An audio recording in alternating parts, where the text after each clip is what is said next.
Hi everyone, welcome back to Brian's Action Figure Reviews. Today's video is a brand new pop culture interview, and today's guest is a girl named Kellie Ryan. She is a cosplayer, a video gamer, and she's going to chat about her trip to Japan and loot boxes, video games, collectibles, Pokemon, and much more. So I hope you guys enjoy it. Check it out, and don't forget to subscribe. Her links are in the description as well if you want to check out her stuff. And we'll see you later. Thanks, guys. Hi everyone, welcome to Brian's Action Figure Reviews, and today we've got another pop culture interview. Today I've got cosplayer, video gamer, and many other things, Kellie Ryan. How's it going, Kellie? I'm great. How are you? Good, good, good. So let's start off fairly quickly and tell us a little bit about yourself. Well, I got into cosplay a few years ago. Really, it's always something that I've enjoyed. Even like come Halloween, like dressing up, like themed parties where everyone dresses up. I used to love stuff like that. So this was just kind of another way to do that and to emulate like a character instead of just like a random dress up thing. So definitely loved that. I'm also a very crafty person by nature, so like making my own and doing the makeup to match characters and stuff, that was always really fun to me. So when I went to Japan a few years ago, that was like huge for me, and seeing the culture and seeing all the stuff that I loved so much, it was really, really interesting. Awesome. So you kind of covered it a little bit there, like, but what really got you into cosplay? Was it anything massively in particular, or? I don't think so. I think it was definitely seeing a lot of other cosplayers online and being like, that looks so cool. To have a character that you kind of connect with, Empathize with stuff, like a character that you kind of connect with, and being able to like do your best to look like them and emulate them, and especially in like a cosplay scene, like, and when you're at like a convention and stuff like that, it's very much, you can kind of emulate the character's personality as well, because people expect that. So it's not just like dressing up and taking a few photos. Like there'll be little kids that come up to you and they want you to respond the way that character would and stuff. So it's really nice to see, and like getting photos of people who I've never met before purely just because they recognize my character and stuff. Yeah. So it's really fun to feel. It's sort of acting in a way, isn't it, as well? Yeah. You get to feel famous for a few minutes. True. So tell us, like, what process do you go into when creating a costume? Like, what character do you select, or? I've noticed a lot of the characters I've chosen they tend to be in some way kind of badass female characters. I love that. I think it's because I relate to a lot of them, but it's also like, even if you feel like you're a little bit badass in your day-to-day life, you're also not going around doing like, but you're also not going around doing like roundhouse kicks like Chun Li and stuff. So it's just elevating it that little bit and being like, okay, now I can be really over the top and like no one can say anything. So definitely it would be a character that I like personally enjoy, and like I like their aesthetic, I like their personality as well. Someone that, like, a character I could connect with, and then it goes from there. It seems that a lot of the characters that I do as well, I look like, not like facially or anything, but I mean they have dark hair, I have the same build as them, things like that, so it makes it a little bit easier as well. And then I'm a makeup artist as well, so I love doing lots of different makeup to try and really get that character across. So that would probably be how I'd choose them the most. Okay, so if there's any character out there that you haven't cosplayed as at the moment, what would be your dream character to do? Oh, hold on, let me get you the list. Here, I add this every now and again. So one big one that I'd love to do is Lara Croft, like the OG pointy boob Lara Croft, like that. Just I would love to do that. That's kind of one of my next ideas. And then I would love to actually cosplay as Vanellope von Schweetz from Wreck-It Ralph, because she's just so cute, but she's a little wagon, and she's just like, it looks so easy because it's literally just like a big hoodie and a ponytail. I'm like, yeah, I can do that. The most comfortable convention day ever. Yeah. That's great. It's gonna be great. But yeah, those are two big ones that I'd want to do. So tell us about your background in video games a little bit. What kind of games do you play and stuff? Ooh. My background in video games is very mixed. I've played on PC like years ago. I've played. I'd be very much a Nintendo fan, probably mostly. We've had nearly every single Nintendo system since the Wii, because that's kind of around the time that I started getting into games. I do love like the Xbox, PlayStation. I love them as well. However, I'm the type of person that I love having noise on in the background while I do something. So for me, switching off like the TV to put on a full screen game, I kind of don't concentrate as well. So I love a lot of like handheld gaming, like the Switch, DS, 3DS. I was big into them because it meant that I could sit comfortably and listen to something else while I'm playing as well. I didn't have to sit down and put all my focus on one thing. But in saying that, I know crazy amounts about games that I've never played before on consoles I've never played, because one thing I love doing is watching like fact videos on YouTube and the history of retro gaming. Like I would sit for hours. I would sit and have a full-blown conversation with someone about like Fallout 4, and I have never played any Fallout game in my life. It's just I just pick up all these facts. That YouTube rabbit hole is very, very deep. Oh my god! And those top 10 lists. Once I hit one, you'll find me 3 days later, 600 videos in. Like, no, so good.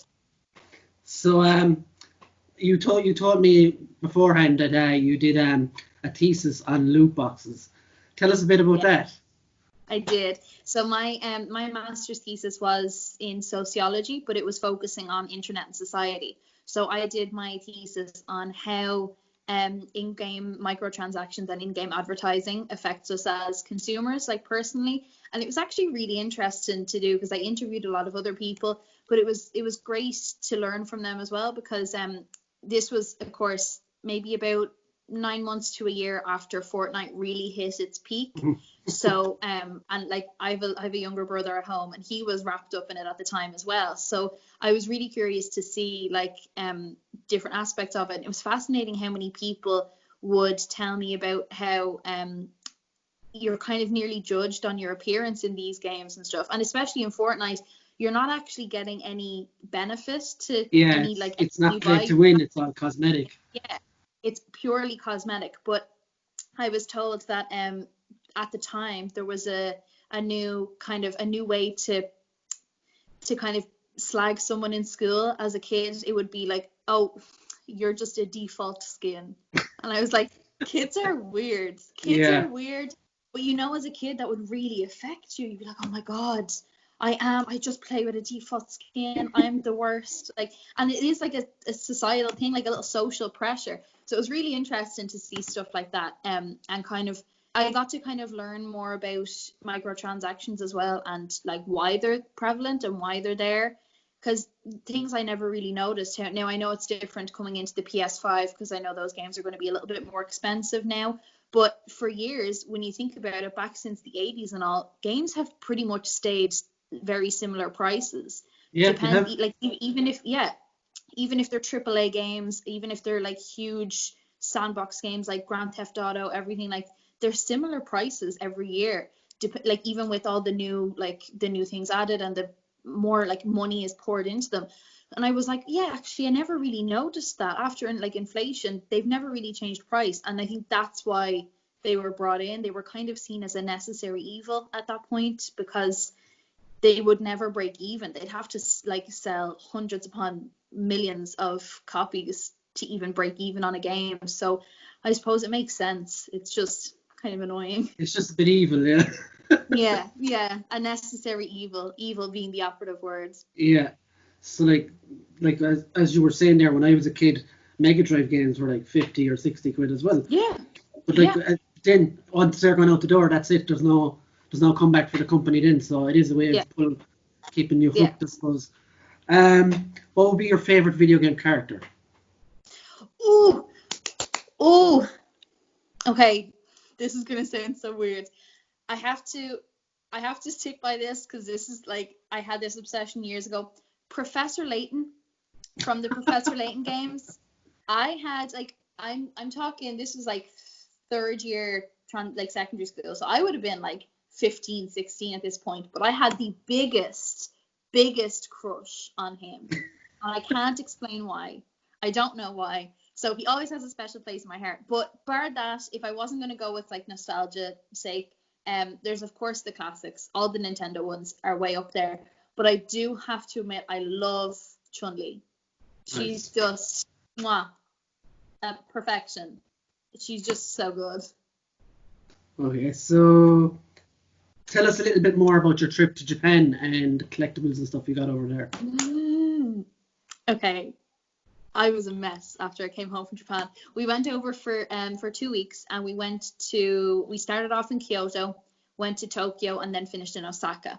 So we got to do a whole mix of the cultural side of things, and then also the like pop culture side of things. Yeah. And it's actually, I'm not really the type of person that would enjoy kind of like a country holiday or going to a lot of different like museums and historical stuff. I love like cities and things like that. But having said that, when we first arrived in Kyoto, that was very historical and very cultural in that area. So we did a lot of the like visiting shrines and hiking up mountains to get to different shrines and castles and stuff. And I actually found myself loving it. And that's like that's how you can tell that it really impacted me, because like I said, that's not my thing at all. Yeah. And I was happily hiking up, sweating, hiking up all these mountains to see everything. It was just beautiful.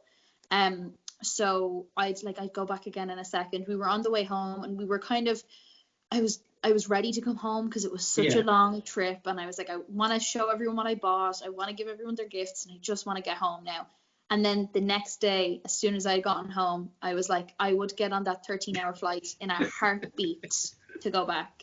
It's very hard to explain to people that haven't gone themselves, but I've spoken to other people and they've agreed that it's very because it's such a different culture. Like, they're not westernized at all, which is what I loved about it. Like, even just the day-to-day things, like us getting up and getting like breakfast or lunch in the little like 7-Eleven and then going on like the subway. It was just totally different over there compared to how it is here. And it was so hard to explain, but there was just a lovely atmosphere about the place. It was crazy. Having said that, as soon as we hit Tokyo, that's when all rules went out the window. That was spending money, visiting everywhere. I think one of the first things we did in Tokyo was go to the massive Pokemon Center in the Sunshine City Mall. Absolutely phenomenal. Like, I actually went back a second time to the same one just to get photos of it, because I was so busy the first time and I was buying gifts for people. I had lists of what everyone wanted, everyone's favorite Pokemon. I was getting stuff for myself. So I didn't even take photos, but I had to go back specifically for that, because there's like life-size Rayquazas crashing through the ceiling. There's like just figures everywhere built into the building, and it was just gorgeous.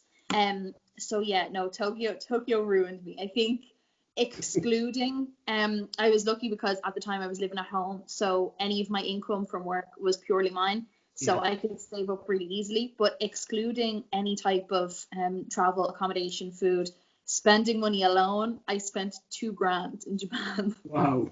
Yeah, so bad. They must have been heavy suitcases. Oh, you don't want to know. My boyfriend said for at least a solid 9 months after we came back, he refused to ever go back to Japan because of the bags. Because coming home, of course, that was awful. Trying to get on the plane and get onto the like subway, and it was the first subway of the day, so it was packed, and we had like 2 suitcases each. And he was like, Kelly, I can't do that again. I can't do that again. But now he's kind of starting to forget that trauma, and he's like, oh, I can't wait to go back to Japan. And just remember the good bits. And I'm like, yes, Japan is going to be so good. You're right. And I'm like trying to ignore the issue. But when we did go over, I went to we of course went to the Pokemon Center, and my house is covered in like different versions of Pikachu plushies. But one of the other big things we did was we went to Akihabara. I'm not sure what way to pronounce it. I always get it wrong. But a lot of smaller stores there, electronic stores, a lot of stores with small collectible items, which is, of course, I think I had gotten into the habit of watching a lot of Max Mofo before I went. and of course all of his unboxing videos, and all of them were from like Japan. So he got all of the like Pokemon mystery boxes and stuff, and that was the big thing. I didn't really buy a lot of collectibles or figurines like outright. I just bought all the like mystery boxes, and I was like, here we go, I can't wait. So there's actually this one I bought, and I still have the box for it, because now this is just the box, everything is kind of loose, but I actually purposely went into this collectible store and just bought the entire pack so that I knew I'd be guaranteed to get every single one. That's cheating. Because I know, and I felt so bad because when I was opening them at home, I was like, there's not as much fun because I know I'm getting them all. But these are teeny little Pokemon terrariums. Oh, that's really cool. One has a different kind of a different area, of course, like any based Pokemons are in like water and like stuff like that. I'll see if I can find one of them here, because some of them have broken apart. Let me see. I'll even actually just get the actual figurines themselves. I got a lot of these ones.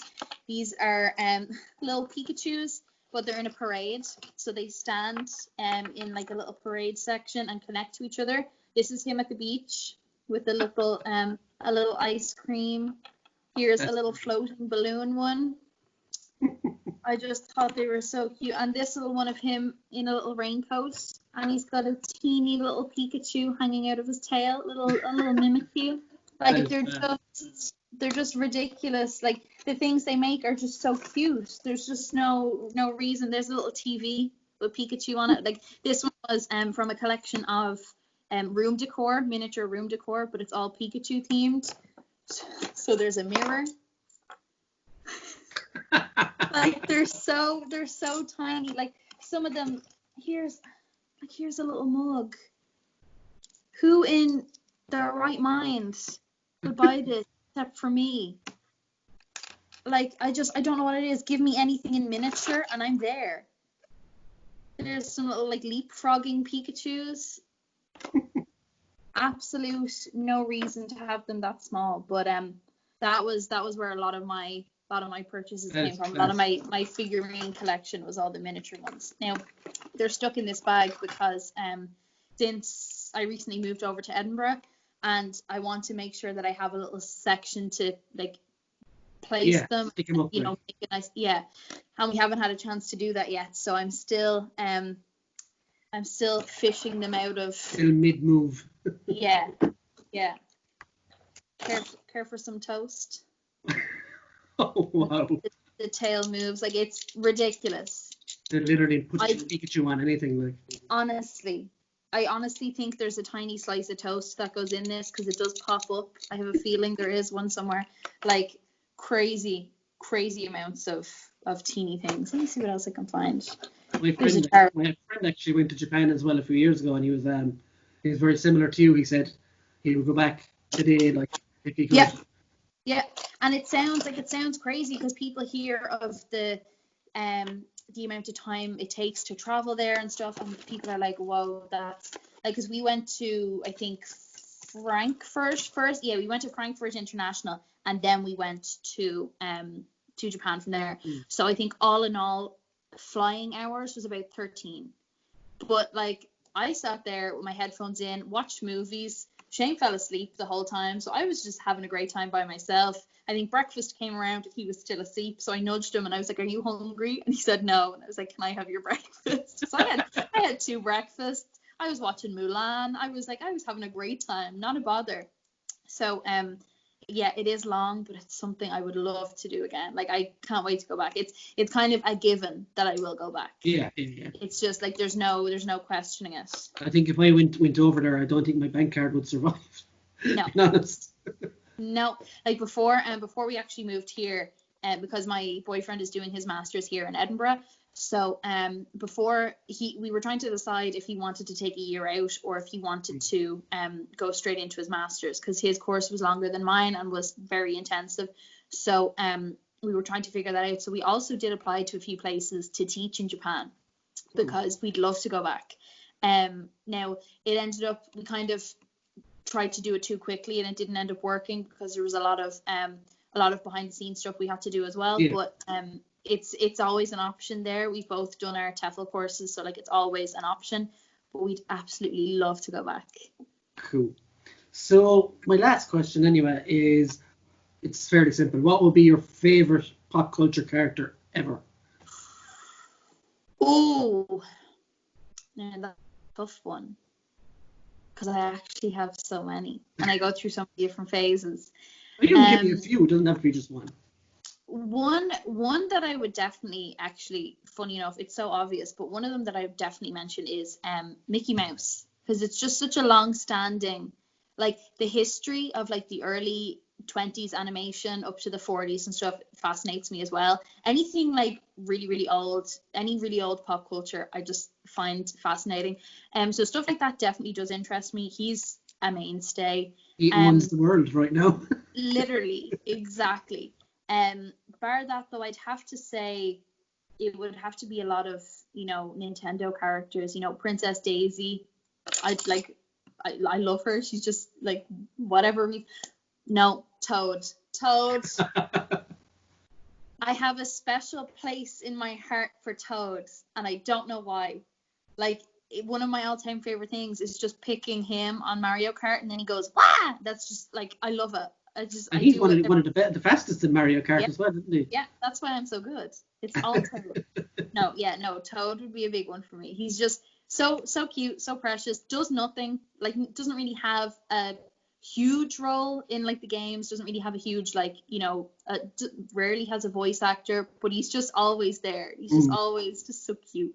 But apart from that, it would have to be, some of the like badass female characters, Lara Croft, Chun Li, especially considering like Chun Li was the first playable video game character in a fighting game in like in Streetfighter. And I remember when I first cosplayed Chun Li, it was around the weekend of International Women's Day a few years ago. So that was really nice. It was just kind of a nice little like nod. But there's definitely, they've definitely in a way paved the way for girls to get into video games and for girls to want to do stuff like that. Like, I think especially with Chun Li, it's like she kind of shows people and shows like younger girls that if you want to like have muscles, that's totally cool. Not every girl has to be stick thin, and like, you can still be muscly, you can still be strong, just like the guys, and it makes no difference.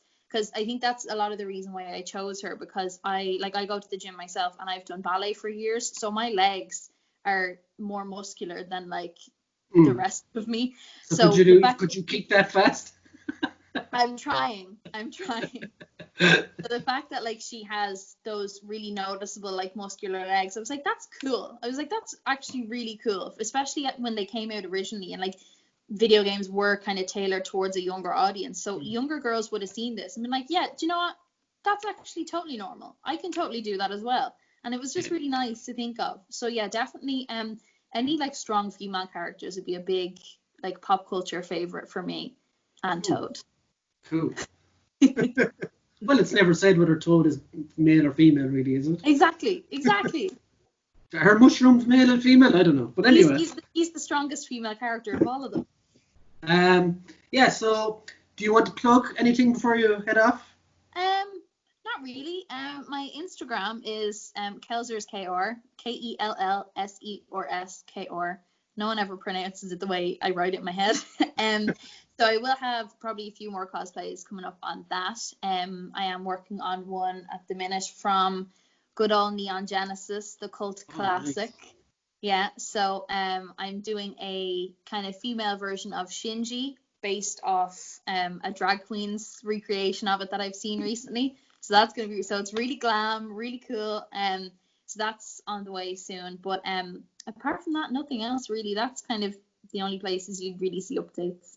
Cool. So I will drop your Instagram in the description as well. And if you have any pictures of anything, you can send them to me and I'll stick them on the end of the video as well. Yeah, that's perfect. So yeah, that was a fun chat. Thanks for coming on. No problem. Thanks so much for having me.